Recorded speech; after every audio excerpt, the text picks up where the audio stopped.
damos la bienvenida a esta hora en el estudio de los desayunos de 24 horas en Quito, a Abelardo Pachano, analista económico. Muy buenos días, gracias por acompañarnos.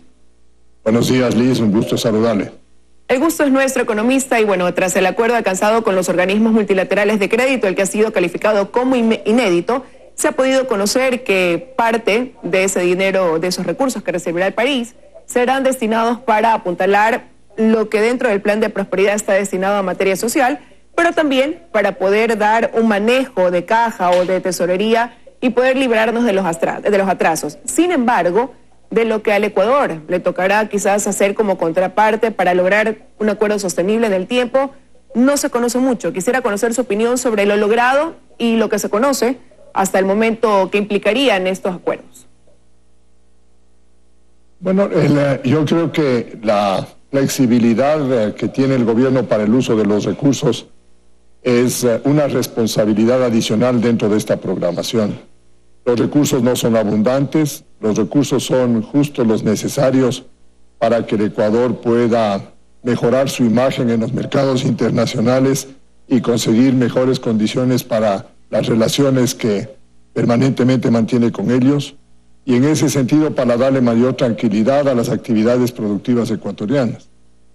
Este programa trianual es un programa en términos de tiempo histórico, porque no lo habíamos tenido antes. Normalmente los acuerdos han sido de 1 año o de 15 meses. El monto es un monto representativo. Por cada año vamos a tener aproximadamente 3% del PIB en desembolsos. Anteriormente, en el mejor de los casos, conseguíamos el 1% del PIB, de tal manera que se ve el esfuerzo enorme que ha hecho el equipo de negociación y la apertura que ha encontrado en los distintos organismos multilaterales. Ahora la ejecución y la responsabilidad del gobierno es altísima, porque hay que corregir los desequilibrios que los conocíamos. Tenemos una línea de acción en 4 ejes. Obviamente no hay que descuidar el eje social, y precisamente esa línea gradual pero firme es la que puede permitir que los daños colaterales de programas de ajuste de esta naturaleza sean los mínimos. ¿Van a haber? Sí, eso es indiscutible, no podemos evitarlos. ¿Se va a demorar el crecimiento? También. La etapa esta es una etapa dura, es una etapa complicada, requiere mucho consenso, requiere mucho diálogo, requiere mucha comprensión, porque en realidad si nosotros lo hacemos bien, podríamos darle al Ecuador un horizonte mucho más tranquilo, un futuro a las generaciones que vienen mucho más lógica, un nivel de bienestar superior.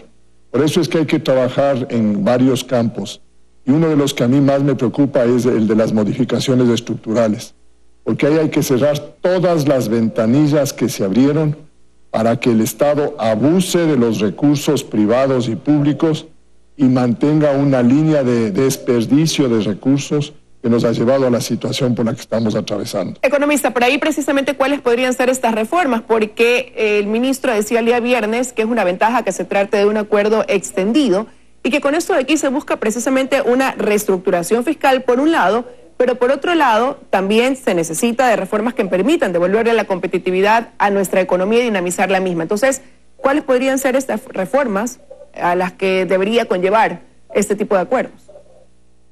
Yo le diría que hay 3 o 4 líneas importantes. Primero, reforzar los controles macrofiscales.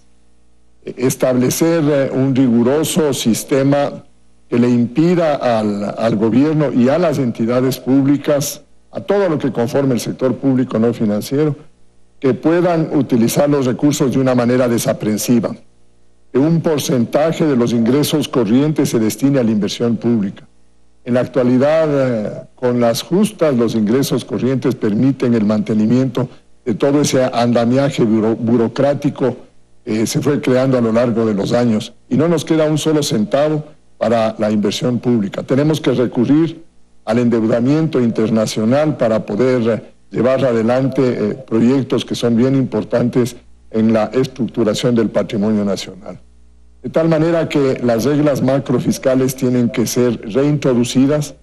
Buena parte de ellas fueron desarmadas a partir del año 2006, con ese criterio de que el Estado puede hacerlo puede hacerlo todo, y lo que hizo es desbarató todo. En ese mismo plano hay que ponerle el límite a la deuda, pero un límite que pueda ser verificable, que pueda ser controlable con anterioridad. Hay que dotarle al Banco Central de un estatuto que le dé mayor independencia técnica, que retome las facultades que también se le cercenaron, la de ser el auditor nacional, que represente no el interés del gobierno, sino el interés de toda la comunidad, para que señale cuándo una deuda es adecuada, cuándo un presupuesto está bien, cuándo está bien establecido, cuándo una política económica puede dar los resultados que busca toda la colectividad. Y en ese plano hay que reducir también la discrecionalidad. Hoy día el presupuesto puede aumentarse un 15% en el año, y ese es un porcentaje absolutamente desmesurado. Hay que regresar a un 3, 4, 5% como máximo para circunstancias excepcionales. Y finalmente yo le diría, hay que volver a resguardar los recursos que provienen de la explotación de bienes no renovables.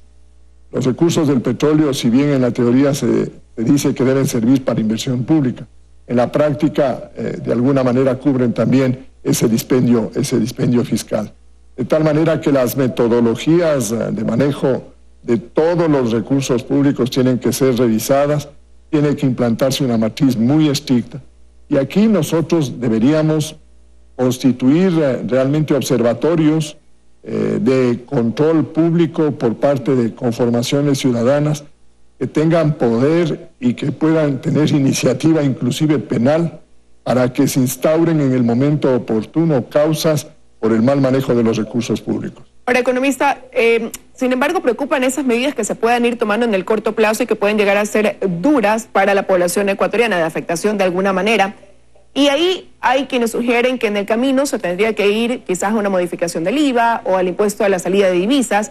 Pero por otro lado, el ministro decía el viernes aquí en este espacio que más bien se optará por una simplificación tributaria que permita reducir el número de impuestos, pero recaudar más. ¿Cuál cree usted que será el camino más viable ya en el corto plazo? Habrá que ver cómo nos proponen la reforma, yo no la conozco. Lo que usted acaba de mencionar, Liz, es algo que se viene comentando desde hace buen rato. Es una suerte de compensación, salir del impuesto a la salida de divisas y aumentar el IVA. Habrá que ver en realidad un contenido global. Lo cierto es que la estructura tributaria actual es un desastre. Se fueron introduciendo elementos distorsionadores en función de la agresividad política con la que el gobierno trataba a distintos sectores económicos. Se maltrató al sector empresarial, se maltrató al sistema financiero, se ha maltratado a los sectores productivos, se maltrató al sector agrícola, de tal manera que para cada uno de ellos hay que encontrarle una fórmula que le dé una relación con el Estado que sea equitativa, que sea razonable, que cumplan con las obligaciones que les corresponden. Aquí todos los ecuatorianos tenemos que pagar tributos, todos. Desde el más pequeñito debería pagar, si es $1, que pague $1, pero que aprenda cultura tributaria. No se deben excepcionar los pagos tributarios porque son pobres, no. El pobre que pague lo poquito que puede pagar y el rico que pague lo que puede pagar. Todos los ecuatorianos tienen que ser ciudadanos responsables. Y en ese sentido, una reforma como la que nos ha planteado teóricamente el gobierno es bienvenida en un plano de discusión que debe ser lo suficientemente racional para poder entender que si nosotros logramos un buen consenso nacional, esa reforma debería darnos un horizonte de largo plazo a fin de que la inversión privada y el empleo tengan una relación mucho más activa, porque lo que necesitamos hoy, con angustia, es crear fuentes de empleo que permitan incorporar a esa gran cantidad de ecuatorianos que están o subempleados o desempleados, o que simplemente abandonaron ya sus pretensiones de trabajar y que hoy día están en una posición pasiva. De tal manera que el objetivo central de todo lo que estamos conversando es que haya una sociedad constructiva entre el empleo y la inversión privada. Y ya para finalizar, esta inyección de recursos que se convierte en un respiro para el país, sin embargo, no cubriría esa necesidad de financiamiento que está establecida en esa programación presupuestaria cuatrianual en la que se habla de $25.000 millones como como necesidad, repito, de financiamiento. Es decir, que estos 10.279 millones que recibiríamos cubrirían más o menos un 40%. ¿Qué pasará con ese 60% restante para los próximos años? Bueno, yo debería entender, y una vez que nos den a conocer el programa integral, es que el gobierno se ha comprometido con una línea de austeridad bastante más rigurosa de la que ha estado siguiendo, y eso es una buena noticia. Y es que esa línea de austeridad se mantiene, que aquí viene la enorme responsabilidad en la ejecución del programa por parte del gobierno. Esas dilatorias o esas vacilaciones en las decisiones no pueden seguir siendo la brújula o el norte de la política económica. Las decisiones tienen que ser firmes, tienen que ser claras, tienen que ser coherentes. Y si va en esa línea, lo que me imagino uno puede estar esperando es que haya una reacción muy fuerte, y ojalá la consigan, de la inversión privada para que sustituya esos flujos de capital que antes venían por la línea del endeudamiento. Lo que tenemos que hacer es transformar una fuente de financiamiento exógena, extraña a la economía, por fuentes de financiamiento propias, endógenas. Y en ese sentido, el atraer a la inversión privada, que es, yo diría, el socio natural del empleo, es algo que tenemos que buscarlo. Y para eso, a lo mejor la reforma tributaria nos ayuda, la reforma laboral que también se habla nos puede ayudar, sin topar los derechos básicos de los trabajadores actuales, sino buscando que con esos mismos derechos tengamos unos instrumentos mucho más flexibles para poder incorporar tanta mano de obra que hoy día necesita con, yo diría, desesperación, una fuente de empleo segura. Hay un gran reto sin duda por delante. Quiero agradecerle su presencia esta mañana aquí en los desayunos de 24 horas, economista.